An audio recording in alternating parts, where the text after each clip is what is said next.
Hello, hello, and welcome to the Learn English Elementary podcast number 7.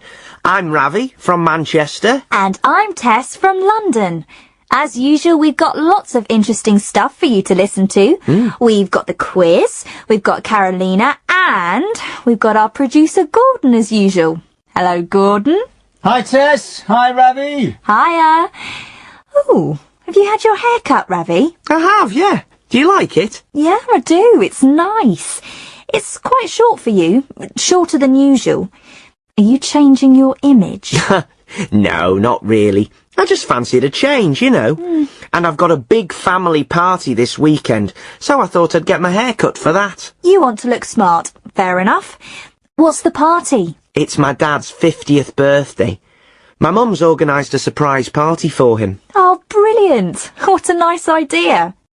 Your mum and dad live in Brighton now, don't they? Yes, they moved down there a couple of years ago. My big sister's still in Manchester, though. How many brothers and sisters have you got again? I can never remember. I've got one older sister and 2 younger brothers. Hang on a sec.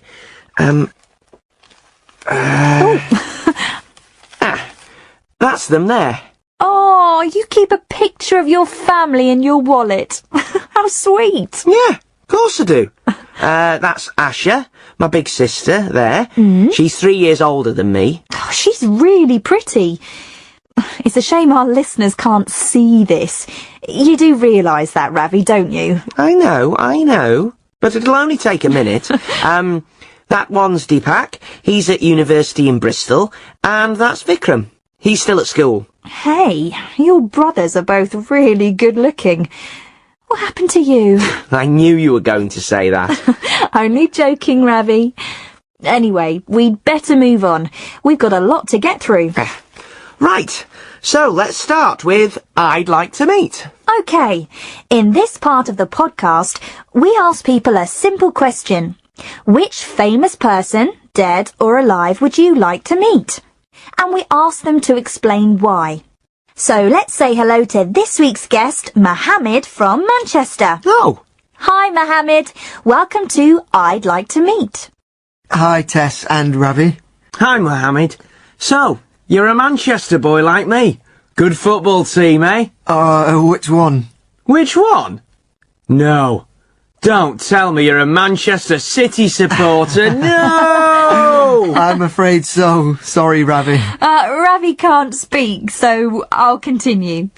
What do you do, Mohammed? I'm at college at the moment, but when I finish, I want to join the police. You want to be a policeman? What made you decide to do that? My uncle's a policeman. I don't know, really. It's just something I've always wanted to do. Oh, okay. Now, who are you going to talk about today, Mohammed? Who's the person that you'd like to meet if you had the chance? I want to talk about Mohammed Yunus. Okay, off you go. Well, he's from Bangladesh. From Chittagong, actually. That's where my dad's family came from. We've still got relations living there. And I think everyone knows his name now, since he won the Nobel Peace Prize in 2006. Well, he won it with his bank. A bank won the Nobel Peace Prize? Yes, the Grameen Bank. Microcredit. Well, yeah, it sounds familiar. It's a bank for poor people. Perhaps you'd better explain how it works, Mohammed. Well, it all started when Dr. Yunus, he's a professor of economics. He visited a village outside Chittagong and he talked to a very poor woman. And he realised that she only needed a small amount of money, just a couple of dollars, and then she could buy materials to make things and sell them and earn money. She couldn't borrow money from the bank because they didn't believe that she would pay it back. He found more people in the same situation, I think it was 42 people in the village, and all of them together only needed $27. That's all they needed to be able to start making money for themselves. So he lent them the money, and they all paid it back to him later. Then he went to other villages and did the same thing. So he started his own bank, the Grameen Bank, to lend small amounts of money to poor people but mostly women, actually. That's what microcredit means. What kinds of things do they use the money for? Well, a woman can buy a cow, and then she can sell the milk and pay to send her children to school. Or she could buy a mobile phone. The villages don't have telephones, and then people can pay to use her phone. They aren't expensive things. It just means that poor people can start to earn money. And now the Grameen Bank lends millions and millions of dollars to people. And they all pay it back? Most of them, yes. Something like 99%. Wow. And now countries like the United States and Britain are using the idea too. It's all over the world. So, well, I think he's brilliant. A real hero. That's what I'd like to say to him. Well, thank you, Mohammed. That was really interesting. Well, thanks. There's an old joke, isn't there? Something about a bank will only lend you money if you can prove that you don't need it. Well, yes, it's true, isn't it? I never really thought about it before. No, nor me. OK, let's move on now to quiz time. A little game to make you think. Let's see who we've got on the phone today. Hello? Hi, Ravi. Niall? Hello, Niall. Where are you calling from? From Belfast. Ah, Northern Ireland. Lovely. And what do you do, Niall?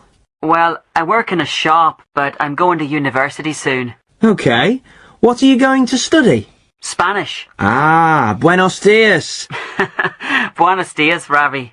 Actually, that's all the Spanish I know. OK, so we've got Niall from Belfast and Nikki. Hi, Nikki. Hi, Ravi. And where are you from, Nikki? From Luton, north of London. I know it well. My uncle lives there. And what do you do, Nikki? I work in a garden centre. Very nice. Right, we're going to play something beginning with again. I'm sure you both know how to play, but I'll explain the rules. I'm going to ask the questions, and when you know the answer, you press any button on your phone. Let's hear your buzzer, Niall. And yours, Nikki? Right. I ask the questions and give you a letter. So I might say, for example, a sport beginning with F. And when you think of a sport beginning with F, you press your buzzer. Can either of you think of a sport beginning with F? Niall? Football? Exactly. The winner is the first person to get 3 answers right. Are you both ready? Ready. Okay. Then let's go. Can you tell me a fruit beginning with C? Nikki? Cherry. Yes. 1-0 to Nikki. Can you tell me a means of transport beginning with T? Niall? Train. Yes. 1-1. Next one. Can you tell me an animal beginning with F? Niall? Fox. Yes. 2-1 to Niall. Can you tell me an item of clothing beginning with S? Nikki? Socks. Yes. 2-2. So this one is the decider. Ready?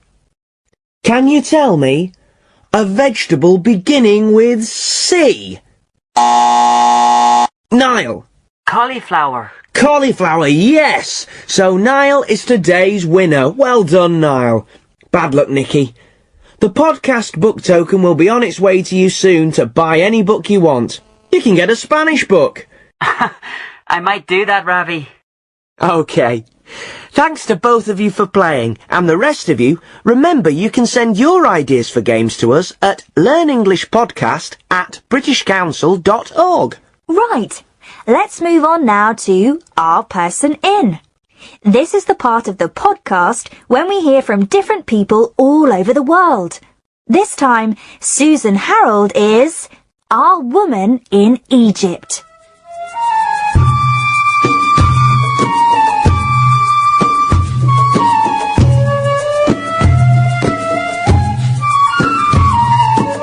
When I first arrived in Cairo, the capital of Egypt, 10 years ago, I was working as a teacher. I had lessons in different parts of the city, and I had to take a lot of taxis. The underground in Cairo doesn't cover many areas of this huge city. Black and white taxis are a familiar sight here, and it's a cheap way to travel. But I found it very difficult. The big question was, how much do I have to pay? I watched my Egyptian friends in taxis. They didn't ask the driver how much at the start of the journey. There was no meter in the car to say how much, and they didn't ask how much at the end of the journey. They just handed over the correct amount of money and walked away. But how do you know how much to pay?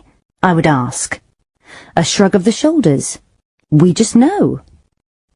Gradually, over the years, I have started to understand the payment system in Cairo taxis. There are several things to think about. How far are you going? How long will you spend in the car? What time of day is it? How many people are in the car? My Egyptian friends can make all the calculations and know exactly how much to pay without a word being spoken. Unfortunately, the rules can be different for tourists. You might have to pay more if you travel to or from one of the big international hotels in the city.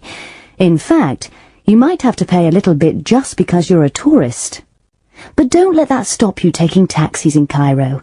In my opinion, there's no better way to really see the life of this amazing city.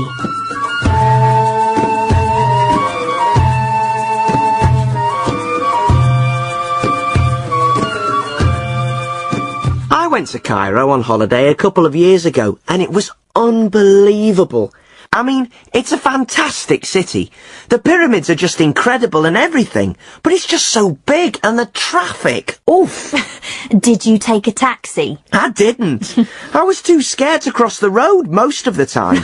I'd love to go back, though. Well, listeners, remember that you have the chance to join in too. This time, we'd like to hear about taking a taxi in your country. You can send it to us at learnenglishpodcast@britishcouncil.org. Actually, taxi might be one of the answers in the next part of the podcast. It's time for Your Turn, when we go out into the street to find out what people think. And the question this time was, what's the best way to travel? Actually, that's quite a difficult question. I think I'd say flying. Except it's really bad for the planet. Well, let's hear what our people said. By train, definitely. You know, you can get up and walk around, and you can't really do that in a plane or a car. And you can just sit and watch the world go by. Not too fast, not too slow. Just right. Well, I shouldn't really say this, but I love driving. It gives you that feeling of independence that you don't get with any other transport. You can just go wherever you want. The world's your oyster. I'd love to drive all the way across America one day. I know lots of people don't like it, but I really like flying. I still think it's amazing that we can do it. When you stop to think about it, it's incredible. And I love the view from up there. Oh, mind you, it's really bad for the planet, I suppose. Well, I've travelled on the underground today. But if I had to say what the best way to travel is, I'd say bicycle. I think it's the satisfaction of getting around by your own effort. And it's good for you. I'd probably say on foot, really. I mean, it depends. I love walking in the countryside. It's not so much fun in the city, I guess. Well, I tell you what isn't the best way to travel. Flying. I hate it. I'm terrified. Nah, I disagree. I really like flying. What about you, Tess? I'm surprised that nobody said boat. I love travelling by boat. We went on a boat holiday when I was a kid. I loved it. And we'd love to hear what all of you out there think. What do you think is the best way to travel? Write and let us know. learnenglishpodcast@britishcouncil.org. OK, time now to find out how Karolina's getting on in Newcastle. Karolina, you might remember, is a student from Venezuela who's come to Britain to live, study and have fun. Last time we listened, Karolina joined some societies at the university, but this time she's not feeling too well. Hi, Emily. Hi. What are you doing here? I thought you had a seminar at 10 o'clock. I did, but I'm not feeling very well. Oh, bless you. You sound terrible. You'd better go to bed. Did you tell your tutor that you were ill? No, I was early. He wasn't there. But I left a note on the door. I said I was sorry, but I was very constipated. Constipated? Why did you tell him you were constipated? Well, because I am. See? I can't stop sneezing. You don't sneeze when you're constipated. Constipated means that you can't go to the toilet. You know, you're blocked. You know, you try, but you can't. Well, you know. Oh, no. I was thinking in Spanish. In Spanish we say, I'm constipada. Well, in English, it's a cold. You say, I've got a cold. A bad cold. I knew that. I've got a cold. Oh, what a stupid mistake. It's because I'm ill. My head feels like it's full of, I don't know, cake. Cake? And I left a note on the door. Oh, everyone's going to laugh at me. No, they won't. Don't be silly. Everyone knows English isn't your first language. You made a mistake, that's all. But they won't know it's a mistake. They'll think I wanted to tell everyone that I was constipated, that I couldn't go to the toilet. I want to go home to Venezuela. Look, it's not 10 o'clock yet. I'll go to the room and take the note off the door and explain to... Who? Professor Grogan. Room 102. It'll be too late. And you can go to the chemist's and get yourself something to take. Then come back here and go to bed. You look awful. Have some hot lemon and honey. That's what my mother always gives me. Okay. Thanks a lot, Emily. Good morning. Can I help you? Yes, please. I can't stop sneezing. Have you got anything I can take? Is it a cold or an allergy? It's a cold. I don't have any allergies, at least I don't think so. Have you got any other symptoms? A sore throat? A headache? A cough? Yes, my throat hurts. It hurts when I eat or drink, and my head hurts too. Have you got a temperature? A temperature? What's that? I'm sorry, my English is terrible today. You know, have you got a high temperature? Do you feel hot? Is your face hot? You mean a fever? Yes, I think so. My face is hot, but my body feels cold. Okay. It sounds like a bad cold. Let's see.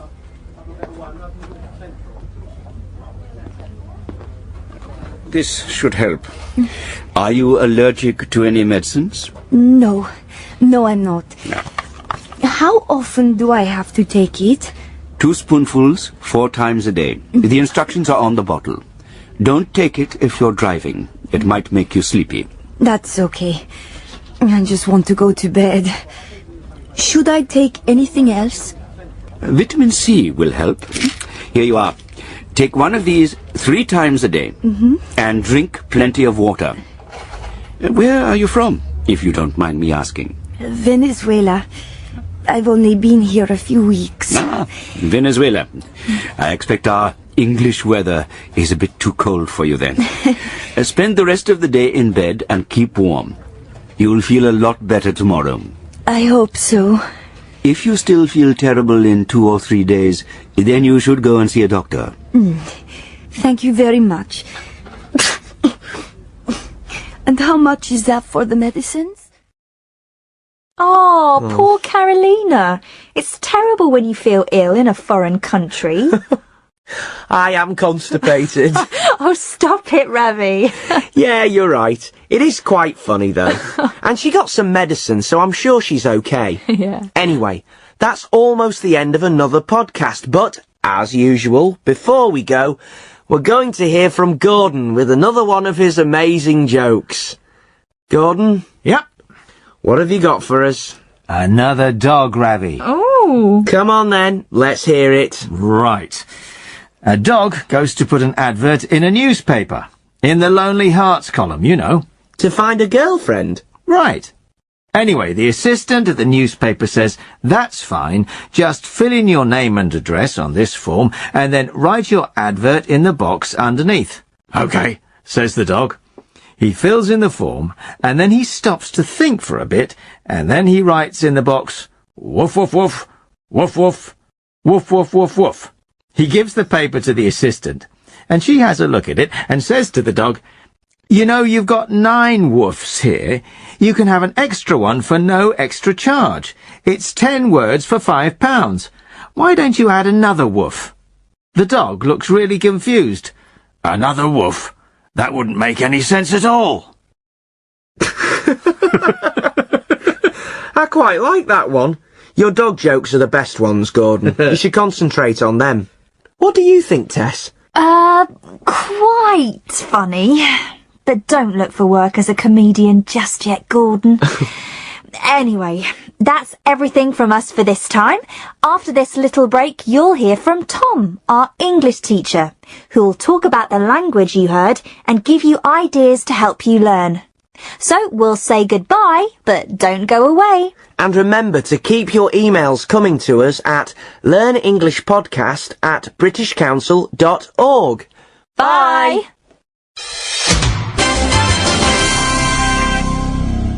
You are listening to a Learn English elementary recording from the British Council.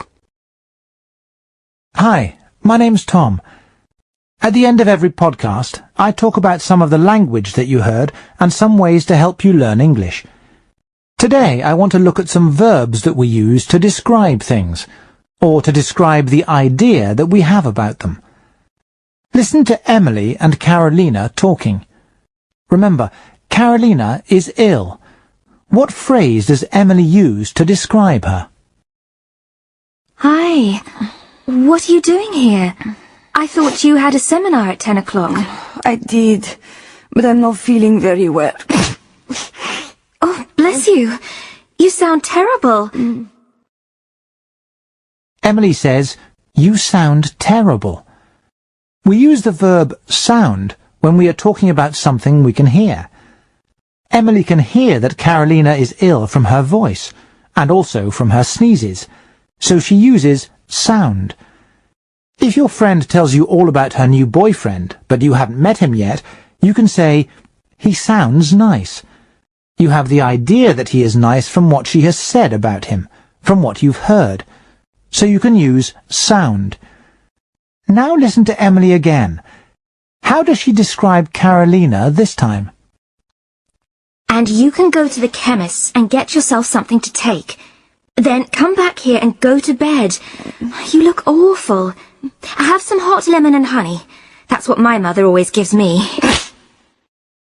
This time, Emily says, "You look awful." This time, she can see that Karolina is ill. It isn't just her voice now. Her eyes are probably red, and she might be very pale. So this time, Emily says, "You look awful."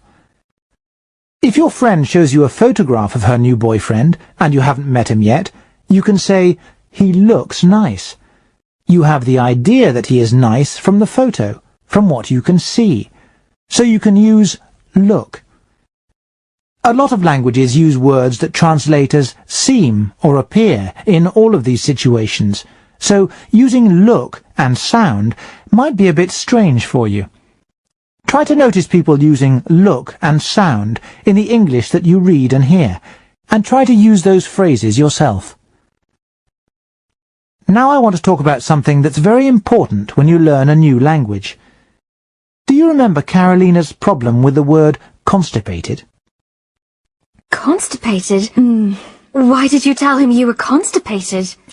Well, because I am. See? I can't stop sneezing. You don't sneeze when you're constipated.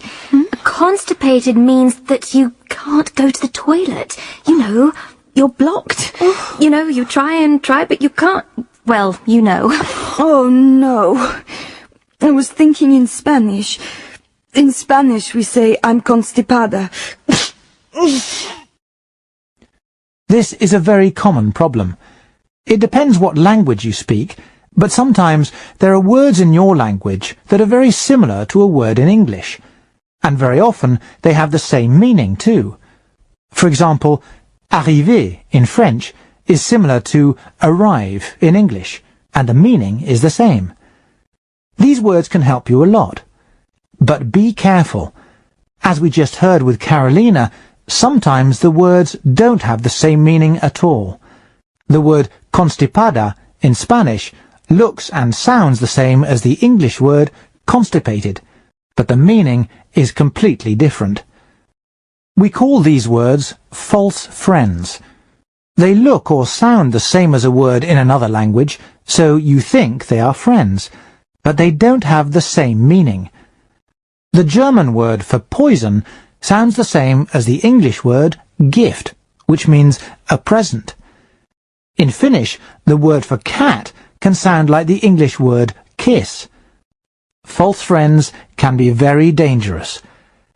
When you hear a word in English that sounds or looks the same as a word in your language, the first thing to do is notice the context, the situation where you heard or saw the word, what the people were talking about. This will help you to understand the meaning of the word. Then, if you're still not sure, check the word in your English Learner's Dictionary. And finally, if it is a false friend, then make a note of it on a special page in your vocabulary notebook, and make a really special effort to learn it and remember it. It isn't easy. Even people who speak English very well still make mistakes with false friends, just like Karolina did, when they're tired or not concentrating. Now, let's look at a useful phrase that we use in English when we want to ask a personal question. Listen to Karolina and the chemist. What phrase does he use when he asks her a personal question? Vitamin C will help. Here you are. Take one of these 3 times a day, and drink plenty of water. Where are you from, if you don't mind me asking? Venezuela. I've only been here a few weeks. Ah. He says, "Where are you from, if you don't mind me asking?"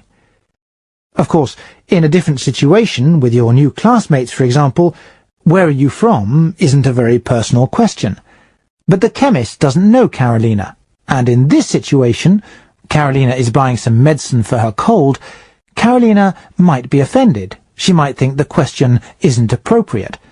So he adds, "if you don't mind me asking." This makes the question more polite. If you want to ask someone a question but you aren't sure if it's polite to ask, then use "if you don't mind me asking." Just before I go, let me give you a phrase from the podcast that you can use. Listen to what we say in English when someone sneezes. Achoo! Hi. What are you doing here? I thought you had a seminar at 10 o'clock. I did, but I'm not feeling very well. Oh, bless you. You sound terrible. You'd better go to bed. Did you tell your tutor that you were ill? Yes, we say, "bless you." Some learners think that we say, "God bless you." Well, maybe that was the original phrase that people used a long time ago, but nowadays it's just "bless you." Use it the next time someone sneezes near you. Okay, that's all from me today. I'll talk to you all again on the next podcast. Remember, you can send your questions to me at learnenglishpodcast@britishcouncil.org. I'll be happy to answer your questions. Or write to me about any interesting language that you noticed. In a moment, you'll hear the address for the website where you can read everything you've heard in this podcast. So, bye for now. See you next time.